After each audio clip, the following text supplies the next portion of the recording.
जगमोहन दीक्षित जी, श्री हरिवंश। सदगुरुदेव भगवान के चरणों में कोटि कोटि दंडवत प्रणाम। गुरुदेव भगवान से प्रार्थना है कि शरीर को स्वयं से पृथक समझने की युक्ति बतलाएं। शरीर को स्वयं से अलग समझने की युक्ति बतलाएं।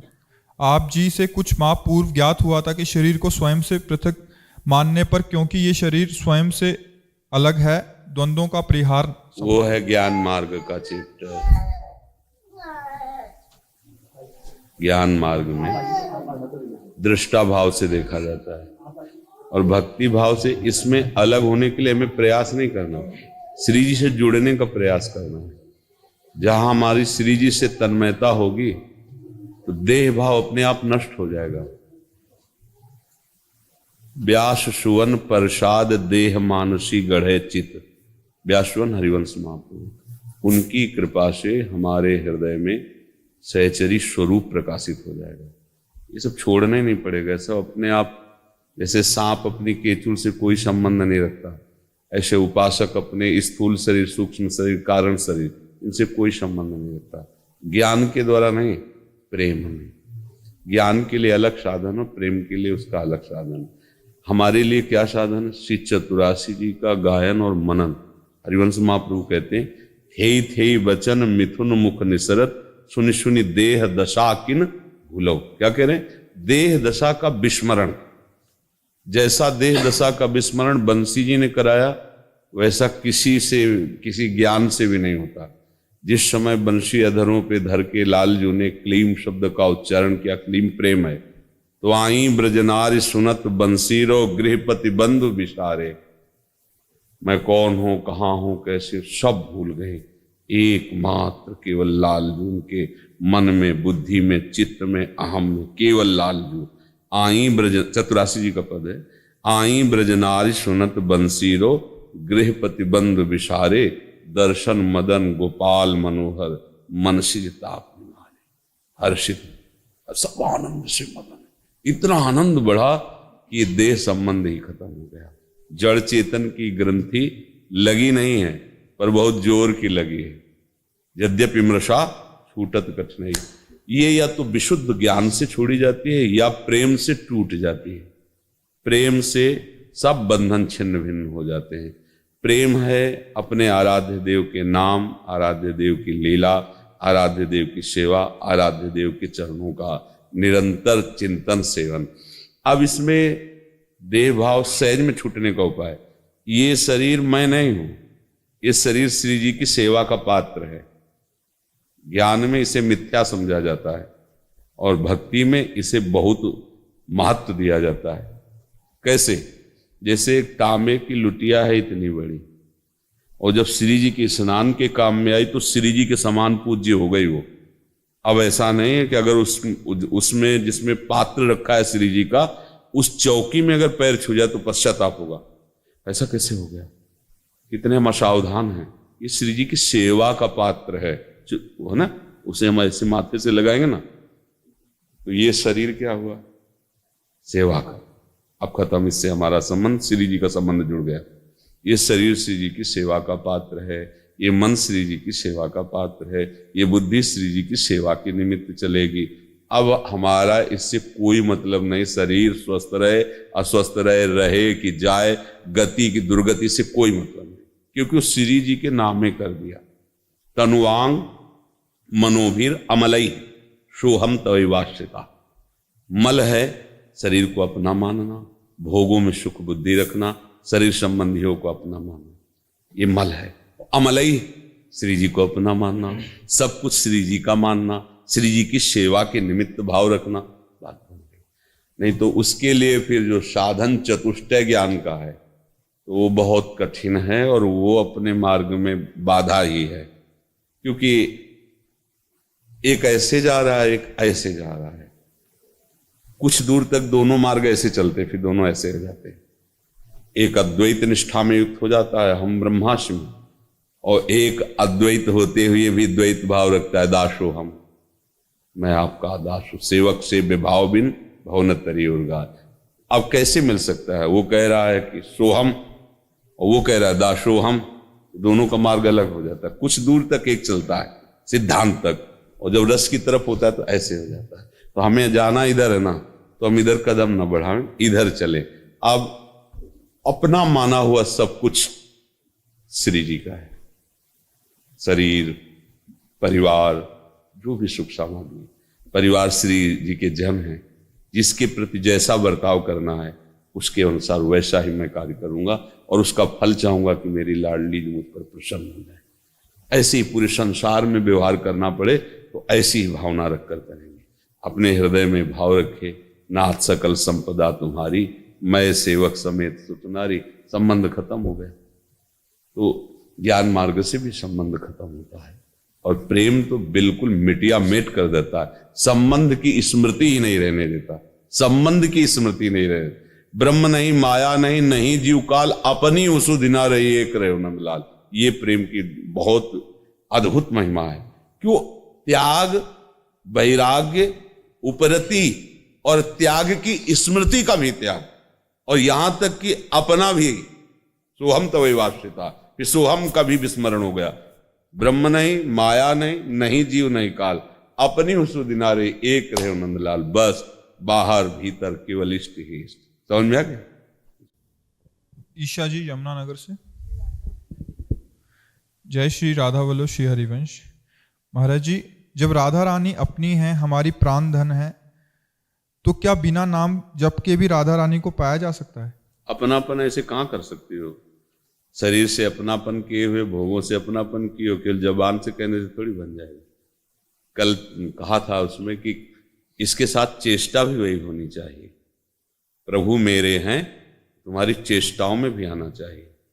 तनु और वांग, तुम्हारी वाणी में भी अगर है तो चेष्टाओं में होना चाहिए, और मन में भी होना चाहिए, और स्वयं में भी होना चाहिए। काम खत्म हो गया। अब केवल बातें बनाने से तो होगा नहीं। जब हम किसी को अपना मानते हैं तो बार बार उसकी चर्चा करने में, बार बार उसकी चर्चा सुनने में, और वो गली भी प्यारी लगती है जिसमें अपना प्यारा रहता है, और उसके पड़ोसी भी प्यारे लगते हैं। अगर कोई उधर का, आपने उनको देखा था क्या आज? तो आप तुम आज देखा था तो अच्छा हो, प्रसन्न थे ना?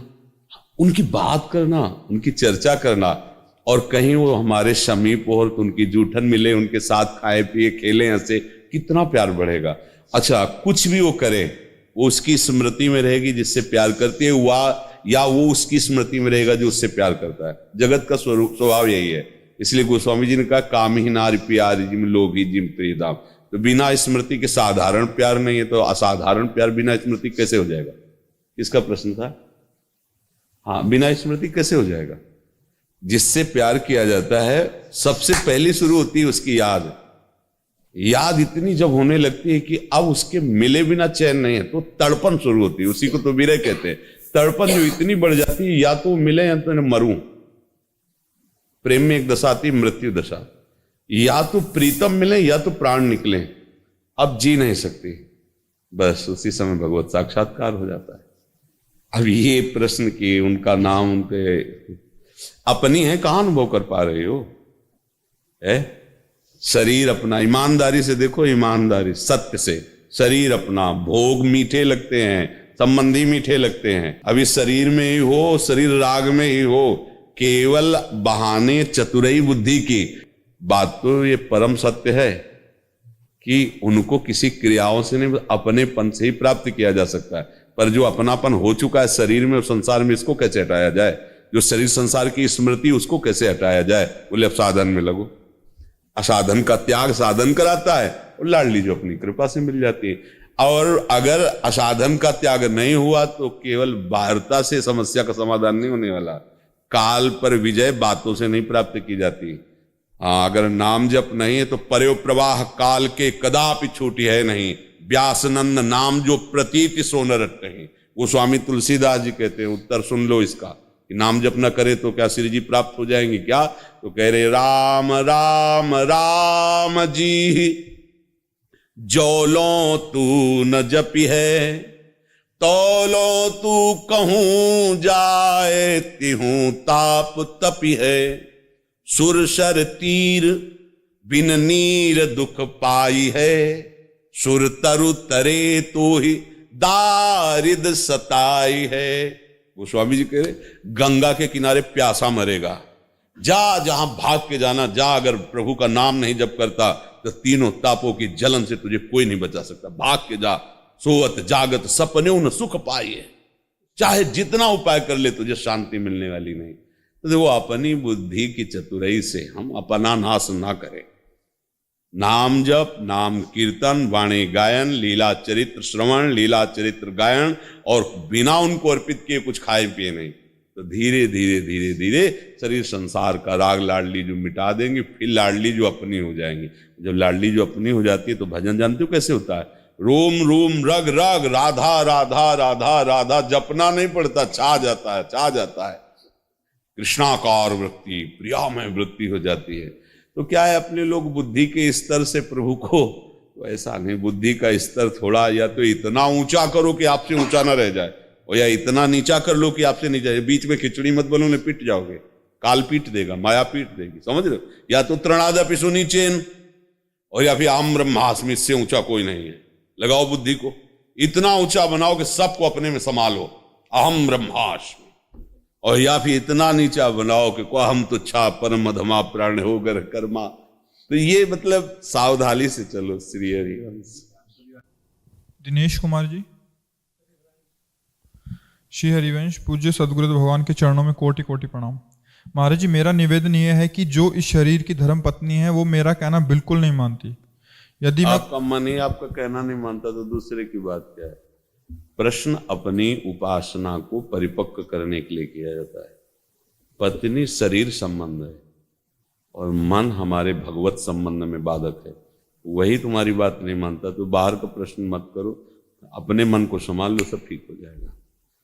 अपने मन को संभाल लो, अपने मन को भगवदाकार कर लो, प्रियाजू के चरणों में समर्पित कर दो, तो आपको पत्नी पत्नी नहीं दिखाई देगी, उसमें जगतपति दिखाई देगा कि हमारी वासना की पूर्ति के लिए मेरा प्रभु मेरी पत्नी रूप लेके आया। समस्या का समाधान। तुकाराम जी महाराज, विठ्ठल विठ्ठल विठ्ठल केशव विठ्ठल विठ्ठल विठलाम, वो पानी भर के ला रहे थे और गए, खूब जाके कटु वचन बोले, पूरा मटका पानी के ऊपर फेंक दिया ऐसे ऊपर। तो गए भाग्यवान, हमने तो सुना था जो गरजते बरसते ले, तो गरजी भी और बरसी भी। विठ्ठल विठ्ठल विठ्ठल। कुछ भक्त लड़ाई थोड़ी लड़ता है, भक्त तो कृपा देखता है।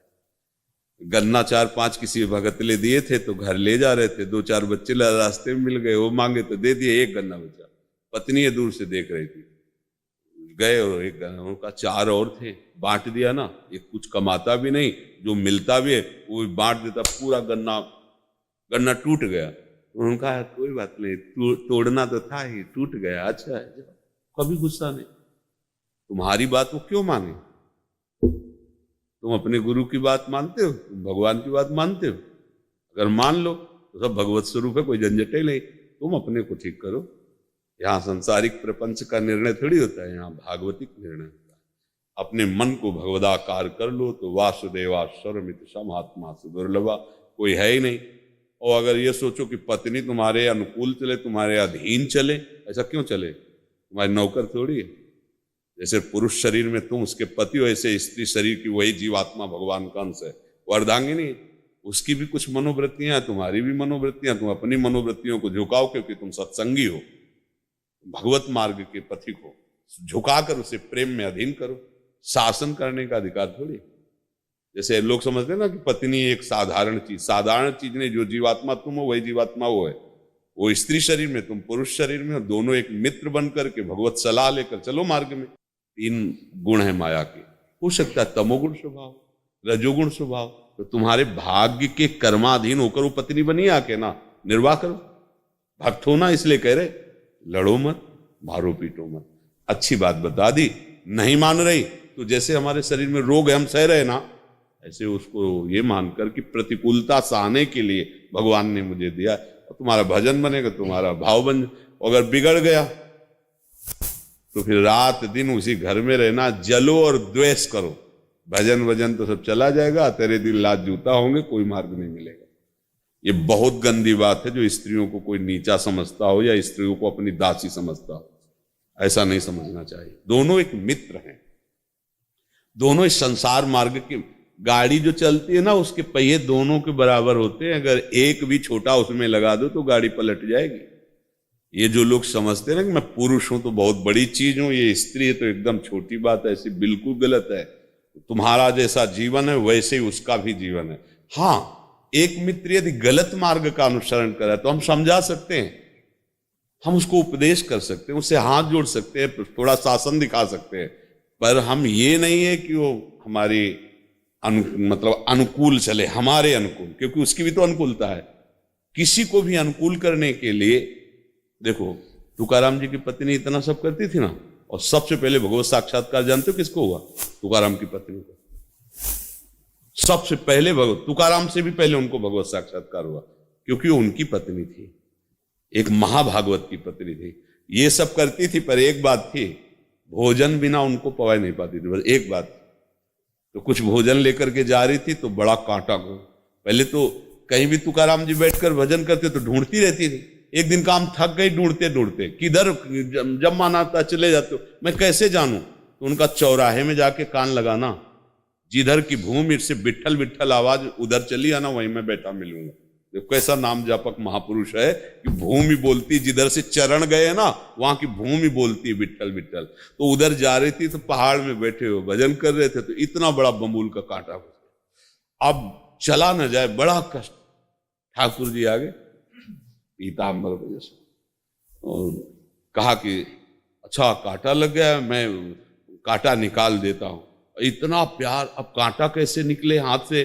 ठाकुर जी तो निकाल सकते थे, लेकिन महिमा दिखाने के लिए कि मेरे भक्त का थोड़ा भी कोई संबंध स्वीकार करके आदर करता है, तो मैं दांत से, ठाकुर जी ने कांटा निकाला दांत से, और अपने पीताम्बर की पट्टी फाड़ के ऐसे बना। जब वो गई लंगड़ाती तो तुकाराम जी ने कहा, आज तुकाराम जी जो दर्शन कर रहे थे महाभागवत के दर्शन कर रहे थे, अब पत्नी पत्नी ले रही कृष्ण साक्षात्कार की। तो उन्होंने कहा कि आज विशेष आनंद मिल रहा आपके, आप लंगड़ा कैसे रहे? तो उनका कांटा लग गया। फिर बोले एक आया था सांवला सांवला था, और वो ऐसे तुकाराम जी के आंसुओं की झड़ी लग गई, प्रभु प्रभु कितने कृपाल। तो उन्होंने बताया दांत से कांटा निकला। तो और आप भजन करो, आप भक्ति में डूबो, तो आपके संबंध से उसका स्वभाव क्या, उसका जीवन परिवर्तन हो जाएगा। अब द्वेष नहीं करना अपने शरीर। मान लो हमारी किडनी फेल है, अब क्या करें? सह रहे ना, डायलिसिस अभी थोड़ी देर बाद जाएंगे, भोगना है ना। मान लो कि हमारा कोई प्रारब्ध कर्म है, उसी की बुद्धि में बैठ के भोगवा रहा है, नहीं अभी वो बुद्धि अनुकूल हो जाए, समझना, जो हमारे प्रतिकूल अभी अनुकूल हो जाए तो अभी तुम उसके राग में बंध जाओगे। ठाकुर जी बड़े कृपालु, राग में ना बंधो, भजन में आगे बढ़ो और अपना भोग भोग लो जो तुम्हारे कर्मों का बसान। लड़ाई झगड़ा ये बिल्कुल सत्संगी को नहीं करना चाहिए। झगड़ा करना, चार लोग जाने कि तुम्हारा पत्नी में बैर भाव, ऐसा बिल्कुल नहीं होना चाहिए। तभी हमारे शिष्य हो, तभी हमारी धर्म मर्यादा का पालन कर सकते हो। समझ रहे ना जी? प्यारे सदगुरुदेव भगवान के गोरे चरणारविंद में दंडवत प्रणाम। गुरुदेव, मेरी भक्ति में कुछ समय से कुछ कठिनाइयां आ रही हैं, जिसका कारण मेरे ससुर जी हैं, क्योंकि वो दिमाग से किसका प्रश्न है?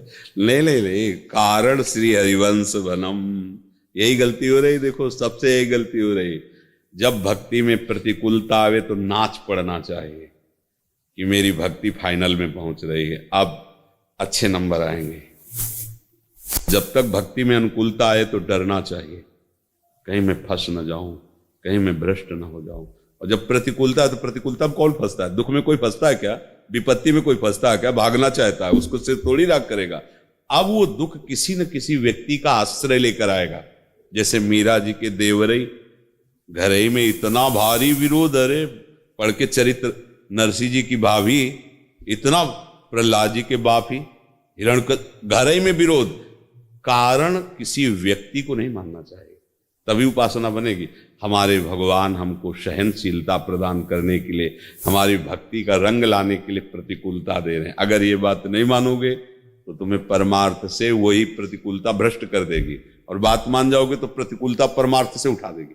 परमार्थ में ऐसी ऊंचाई पर कि कोई भी प्रतिकूलता आपको छू नहीं पाएगी। सखुबाई इतने महान भक्त, बांध करके उनके पति और परिवार के लोग उनको पीटते और न जाने कितनी सेवा, पर कभी उफ नहीं। भगवान की भक्ति में कभी ऐसा नहीं कि मैं तुम्हारी भक्ति करती हूँ और देखो तो भगवान सखुबाई बन करके पिटने के लिए बन गए, सखुबाई को छोड़ दिया, जाओ दर्शन कर ले जाओ। कितना मतलब समझला होगा ये। तो ये कि हमारे ससुर प्रतिकूल है, हमारे पति प्रतिकूल है, भक्ति को समझो। कोई हमारे अनुकूल हो या ना हो, प्रभु अनुकूल है ना, सब अनुकूल है। किशोरी जी अनुकूल है ना, कैसे जानूं कि किशोरी जी अनुकूल है? ऐसी स्थिति में भी राधा राधा राधा राधा बोलने का मन हो रहा है ना, वो अनुकूल है। अगर वो अनुकूल ना होती तो राधा राधा कैसे बोलते, संतों के समीप कैसे आते, कैसे भगवत भाव करते? माना परिवार के लोग मना कर सकते हैं, संतों के पास नहीं जाना, कभी मत आओ। जितना सुना उतना मान लो, भगवत प्राप्ति हो जाएगी। समझना, जैसे मान लो स्त्री शरीर है, पति सास ससुर आदि प्रतिकूल हो जाए, नहीं जाना संतों के पास, बिल्कुल मत आओ, हमारी बात मानो। वहीं से गुरु भाव रखते हुए जो सुना उसको आचरण में उतार लो, भगवत प्राप्ति हो जाएगी। जरूरी है सामने आकर के झगड़ा पैदा करो? भाई संत तो भगवान के स्वरूप माने जाते हैं ना, तो उनके वचन मान लो, तो वहीं तुम्हें सब कुछ अनुभव होने लगेगा। अब ऐसा कोई आचरण न करे, मुझे लगता है, जिससे गुरु को गाली मिले और उपासना छूटे। ऐसी कोई उद्दंडता किसी भी उपासक या उपासिका को नहीं करनी चाहिए। रविंद्र कौर जी, सदगुरुदेव भगवान के चरणों में मेरा कोटि कोटि प्रणाम। श्री हरिवंश गुरु जी। महाराज जी, मेरा प्रश्न ये है कि मेरे पास लड्डू गोपाल उपहार में मिले थे। उनकी सेवा करते हुए 4 साल हो गए, पर 2 महीने पहले उनकी गर्दन टूट गई, फिर जोड़ने पर कुछ समय बाद फिर टूट गई। सुना है खंडित लड्डू गोपाल नहीं रखने चाहिए। महाराज जी, क्या करें? यमुना जी में उनको पधरा दो और दूसरा श्री विग्रह विराजमान कर लो। और देखो, भगवान सच्चिदानंद अंग वाले हैं। हम मानी संख्या से सवाल हल कर रहे हैं। जैसे स्कूल में था ना, तो माना संख्या अमुक, तो सवाल हल हो जाता था। ऐसे ही माना हम मेरे प्रभु, तो ये सवाल हल करने के लिए ये है। भगवान सच्चिदानंद में काल की भी ताकत नहीं कि उनके एक रोम को भी स्पर्श कर सके। कि गर्दन टूटना हो, हाथ टूटना है, तो मतलब सच्चिदानंद विग्रह में कोई विकार नहीं होता, कोई परिवर्तन नहीं होता। सच्चित आनंद घन सच्चिदानंद रूपाय विश्वोत्पत्त्यादि हेतवे तापत्रय विनाशाय श्री कृष्णाय वयम। हमारे श्री कृष्ण ऐसे हैं। अब हम उन श्री कृष्ण तक पहुंचने के लिए माना संख्या, हम किसी में भी भगवान को मान सकते हैं, क्योंकि कोई भी कण ऐसा नहीं जहां भगवान ना हो। तुम जैसे विग्रह को माना, अब मानो हो सकता है कभी विग्रह खंडित हो जाए, क्योंकि वो खंडित पदार्थों से, तत्वों से बना हुआ है वो विग्रह। वो चिदानंद में तो नहीं है ना, तो उसे फिर यमुना जी में प्रवाहित करते दूसरा विग्रह। और धीरे धीरे जब तन्मयता हो जाए कि विग्रह से श्री कृष्ण का अनुभव होने लगेगा, बस बात बन गई। मानी संख्या से सवाल हल होना है। अब जैसे हमारे राधा वल्लभ लाल की छवि गुरु जी का, जिस समय हम सेवा में थे तो ढेर सारे पुष्प ले जाते, तो पुष्पों में वाष्प कण जो लगे रहते ना, तो उससे धीरे धीरे वह गीला होना शुरू हुआ और इतने इतने अंतर ध्यान हो गए जितने में पुष्प ऐसे लगाते थे। तो हरिवंश महाप्रभु और अंतर, तो गुरु जी से कहा कि ये तो बहुत, तो गुरु जी इसमें कोई खास बात नहीं, वो तो छवि है, तो दूसरी लाके विराजमान, क्योंकि वो ऐसे तत्व से बने हैं कि उनके विपरीत जहां लीला होगी तो फिर। पर भगवान का जो श्री विग्रह है वो चिदानंद में देह तुम्हारी विगत विकार जानन का है। इसलिए इसमें ज्यादा कोई पश्चाताप या दुख ऐसा नहीं करना चाहिए। अपनी आसक्ति भगवान के नाम में होनी चाहिए। जो नित्य सच्चिदानंद है वही प्रभु विग्रह अर्चावतार हैं, पर अर्चावतार में ये है कि कभी भी कहीं भी कुछ भी हो सकता है। एक जैसे हमारे थे संत राधाचरण जी महाराज, तो उनके ठाकुर जी संगमरमर स्वरूप में स्थित विराजमान थे, तो यहाँ से हाथ वो प्रियाजू का ऐसे हाथ, और वो बड़े दुखी, क्योंकि उपासक दुखी होता है। और देखो प्रियाजू का हाथ ऐसा नहीं कि टूट जाए सच्चिदानंद, हम कहा इनको विराजमान करो यमुना जी में, फिर वो पीतल की ला करके प्रियाजू की उसी में, बस भाव से चलते रहो। पहुंचना सच्चिदानंद स्वरूप में, जहां काल की भी दाल नहीं गलती, ऐसा भगवान का स्वरूप है। कशिश जी,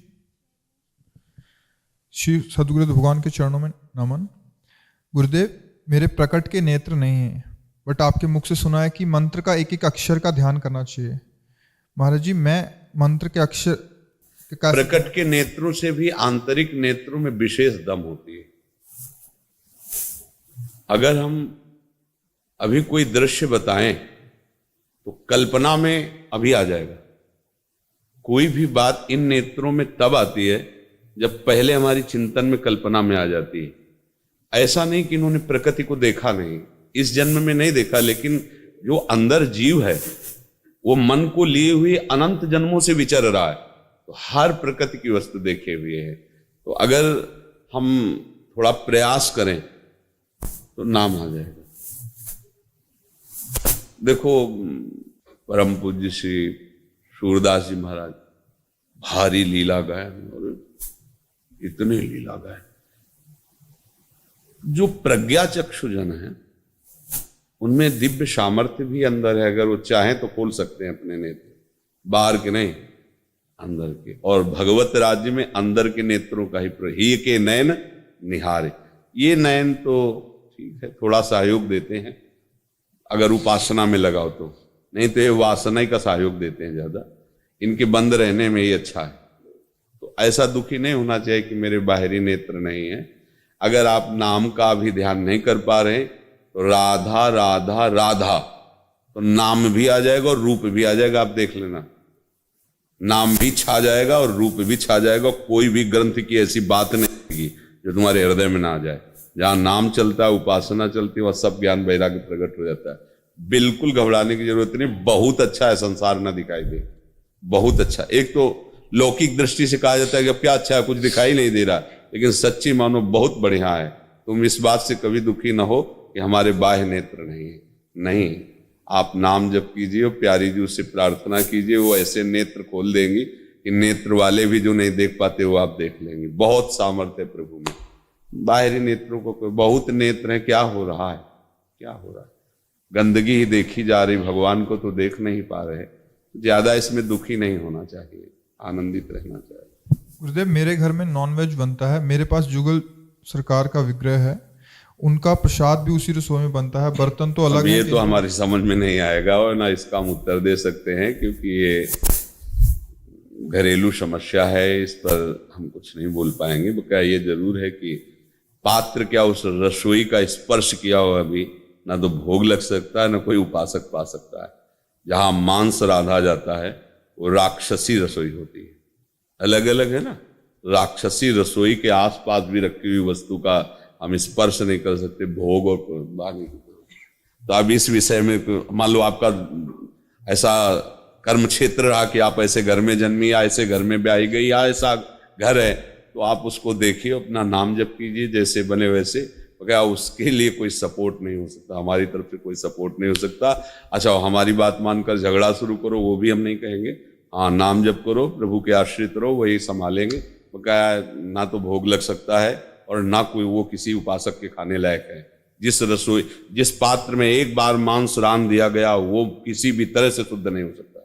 वो सब, ये सब राक्षसी बातें हैं, राक्षसी चीजें हैं। आजकल लोग यही तो समझ नहीं रहे ना।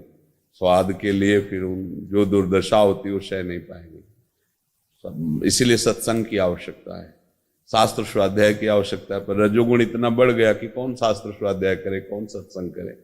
तो जिनको समझ में आ रही हो, नाम जप करके अपने जीवन को बचा ले और सार्थक कर ले। नहीं तो कलयुग ऐसा बढ़ता चला जा रहा है कि लोग शराब को अब ऐसा मानते नहीं कि कोई निषेध वस्तु है, वो एक व्यवहार में आ गई है। मांस आदि को ऐसा माना जाता है कि अगर नहीं खाओगे तो पुष्टता ही नहीं रहेगी। अंडा आदि, इनको तो मतलब मछली अंडा है तो एक मतलब ऐसे ही साधारण। लोगों की बुद्धि जो निषेधात्मक थी वो हटती चली जा रही।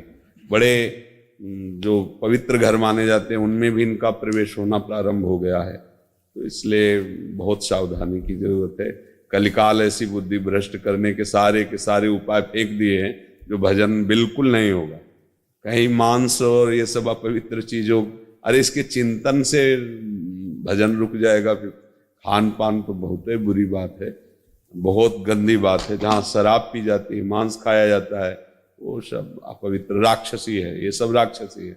राक्षसों से क्या आशा की जा सकती है कि दूसरों की हिंसा न करें, व्यभिचार न करें, दूसरों को दुख न पहुंचाएं। अरे सबको बुरा लगेगा, क्योंकि इसीलिए जो सत्संगी हैं, जो भगवान नाम जापक जन है, किसी भी तरह अपने खान पान को संभालें और ये जीवन ऐसा भजन करें कि अब अगला जन्म ना हो, हमारा जन्म बर्बाद ना जाए, ऐसा कर ले। वंदना जी लुधियाना से। राधे राधे गुरुजी, हम अपने जीवन में बंधनों को कैसे पहचानें और उनसे मुक्त कैसे हों? बंधनों को, बंधन बंधन है ना, सब बंधन ही बंधन है। बंधनों को तो पहचाना जा सकता है, जब कुछ थोड़ा मुक्त हो तब तो पहचाने कि बंधन, जब बंधे हुए तो कैसे पहचाने। फिर भी अगर प्रकाश हो जाए तो मुझे बंधन दिखाई देने लगे।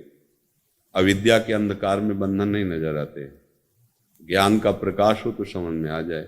इसलिए नाम जप करो, भगवान की लीला चरित्रों को सुनो और गाओ, तो अपने आप हृदय में जलन पैदा होने लगेगी। आप कहाँ कहाँ बंधे दिखाई देने लगेगा। फिर आपको दिखाई देगा काम से कितना बंधे, क्रोध से कितना बंधे, लोभ से कितना बंधे, मोह से। यही है ये सट विकार सबसे बड़े बंधन है। काम, क्रोध, लोभ, मोह, मद, मत्सर, ये ऐसे बंधन है कि जब से सृष्टि हुई आज तक हम इन बंधनों से नहीं छूट पाए। यही है बंधन। अब हमारे हृदय में जब तक नाम जब नहीं चलेगा तब तक इन बंधनों का परिचय हम नहीं जान सकते। हम इन्हीं को सुख मानते हैं। शत्रु को ही मित्र मान करके हम अपने आप को उसके अधीन कर बैठे और हमारी पुनरपि जननम पुनरपि मरणम पुनरपि जननी जठरे शयनम, ये बार बार चक्र चल पड़ा। जब तक निष्कामता नहीं आएगी, क्षमा नहीं आएगा, निर्मोह नहीं होगे, राग रहित नहीं होगे, द्वेष रहित नहीं होगे, तब तक बंधन समझ में नहीं आएगा किसे बंधन कहते हैं। पहले तो जैसे गांठ पे गांठ, गांठ पे गांठ लगी हो तो उसकी क्या व्याख्या करें। पहले ऊपर से शुरू करो खोलना तो समझ में आ जाएगा। पहली बात समझे कि प्रभु के सिवा हमारा कोई नहीं है। अब यहां से सवाल हल होना शुरू होगा। प्रभु के सिवा मेरा कोई नहीं है। दूसरी बात, प्रभु के नाम, प्रभु के रूप, प्रभु के लीला, प्रभु के धाम, प्रभु की सेवा से बढ़कर कोई सुख नहीं है। ये बात मानो। अब बस इसकी कसौटी में कसते चले जाओ, अपने आप सब जो भूसी है वो अपने आप सामने आती जाएगी। जो साधु ऐसा चाहिए जैसा सूप स्वभाव। सूप जो होता है गांव में होता है, उसे जब पछोरते हैं तो सार सार अंदर रहता है और भूसी बाहर आ जाती है। साधु ऐसा चाहिए जैसा सूप स्वभाव, सार सार को गहरे थोथा दे उड़ाए। तो जहां आपने सार बात स्वीकार की, प्रभु के सिवा मेरा कोई नहीं है, प्रभु के नाम, प्रभु के रूप, प्रभु की लीला, प्रभु के धाम, प्रभु की सेवा से बढ़कर कोई सुख नहीं है। जहां सार ऐसे किया तो जो थोथा है वो उड़ जाएगा। शरीर का अपनापन, शरीर संबंधियों से अपनापन, शरीर भोगों में सुख बुद्धि, यही थोथापन है और यही हमारा बंधन है। सट विकार जित अनघ अकामा, तभी हम बंधन रहित होंगे। पहले खूब नाम जप करे, बात स्वीकार करे, प्रभु के सिवा मेरा कोई नहीं है। प्रभु ही सुख सिंधु हैं, उन्हीं की प्राप्ति के लिए हमारा मनुष्य शरीर मिला है। ये जितने कर्तव्य हैं ये सब प्रभु की प्राप्ति में सहयोगी बने, ऐसा विचार करो।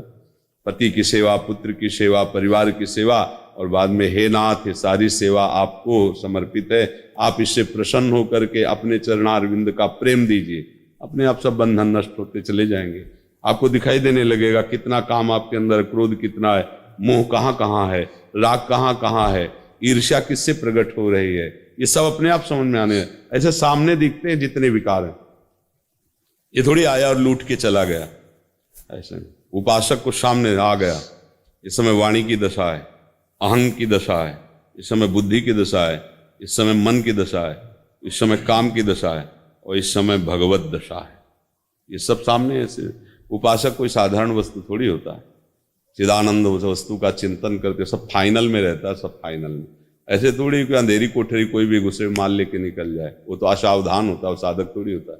साधक हर समय सावधान, एक एक वृत्ति, एक एक सर्वात्मना न विसर्जित बहिरिंद्रियाणी, समस्त इंद्रियों को अपने कंट्रोल में किए हुए अंतर्मुख है। अंतर ही से झांक रहा है, कहाँ क्रोध, कहाँ लोभ, कहाँ मोह, और सब एक एक को फटकार करके बाहर निकालता है। निर्विकार तन्मयाहा, अपने आराध्य देव में तन्मय हो गया।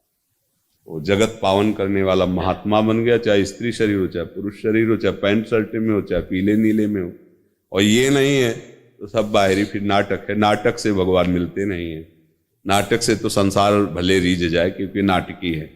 भगवान नहीं रीझते। भगवान सत्य हैं और सत्य से रीझते हैं, और सत्य है भगवान का नाम रूप लीला धाम। उनकी सेवा, उनका सुमिरन करो तो अपने आप असत बंधनों का त्याग हो जाएगा। तुम्हें त्यागना नहीं पड़ेगा, कुछ अच्छा ही नहीं लगेगा, प्रभु के सिवा कुछ अच्छा नहीं लगेगा।